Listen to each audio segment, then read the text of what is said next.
Genesis chapter 38. Judah and Tamar. About this time Judah went down away from his brothers, and pitched his tent near a certain Adullamite named Hira. There Judah saw the daughter of a Canaanite named Shua. He married her and had intercourse with her. She conceived and bore a son, whom she named Er. Again she conceived and bore a son, whom she named Onan. Then she bore still another son, whom she named Shelah. She was in Shezib when she bore him. Judah got a wife named Tamar for his firstborn But Judah's firstborn, greatly offended the Lord, so the Lord took his life. Then Judah said to Onan, "Have intercourse with your brother's wife in fulfillment of your duty as a brother-in-law, and thus preserve your brother's line." Onan, however, knew that the offspring would not be his, so whenever he had intercourse with his brother's wife, he wasted his seed on the ground to avoid giving offspring to his brother. What he did greatly offended the Lord, and the Lord took his life too. Then Judah said to his daughter-in-law Tamar, "Remain a widow in your father's house until my son Shelah grows up," for he feared that Shelah too might die like his brothers. So Tamar went to live in her father's house.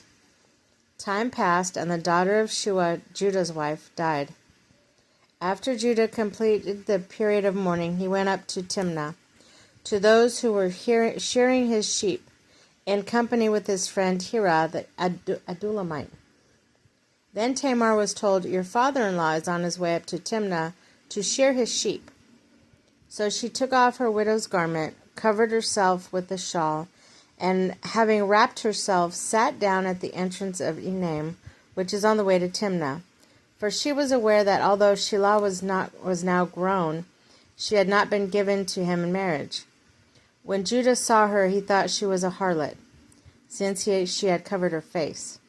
So he went to her at the roadside and said, "Come, let me have intercourse with you," for he did not realize that she was his daughter-in-law. She replied, "What will you pay me for letting you have intercourse with me?" He answered, "I will send you a young goat from the flock." "Very well," she said, "provided you give me a pledge until you send it." Judah asked, "What pledge should I leave you?" She answered, "Your seal and cord, the staff in your hand."